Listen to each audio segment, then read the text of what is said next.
திருவண்ணாமலையில் மாதந்தோறும் பௌர்ணமியை முன்னிட்டு 20 லட்சம் மக்கள் கிரிவலம் வருகிறார்கள். குற்றங்கள் நடப்பதற்கு வாய்ப்புண்டு. யாத்ரீகர்களுக்கெல்லாம் ஜெயில் சிறை தேவையில்லை.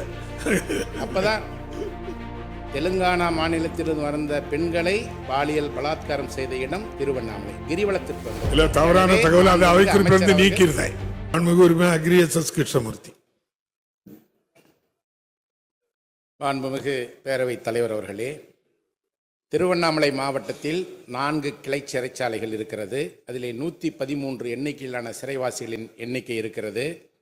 திருவண்ணாமலை மாவட்டம் மிகப்பெரிய மாவட்டம்.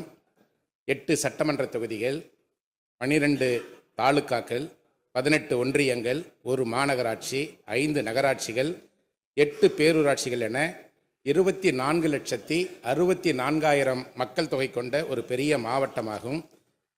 திருவண்ணாமலையில் மாதந்தோறும் பௌர்ணமியை முன்னிட்டு 20 லட்சம் மக்கள் கிரிவலம் வருகிறார்கள். குற்றங்கள் நடப்பதற்கு வாய்ப்புண்டு. யாத்ரீகர்களுக்கெல்லாம் ஜெயில் சிறை தேவையில்லை. அப்பதான் தெலுங்கானா மாநிலத்திலிருந்து வந்த பெண்களை பாலியல் பலாத்காரம் செய்த இடம் திருவண்ணாமலை. கிரிவலத்திற்கு வந்தவர். தவறான தகவல் அதை அவை குறிப்பிலிருந்து நீக்கிறேன். நீங்க சப்ஜெக்ட்டுக்கு வாங்க. செய்திகளை உடனுக்குடன் தெரிந்து கொள்ள கீழ்கண்ட கேபிள் மற்றும் டிடிஎச் நெட்வொர்க்குகளில் எம்நாடு செய்தி தொலைக்காட்சியை காணுங்கள்.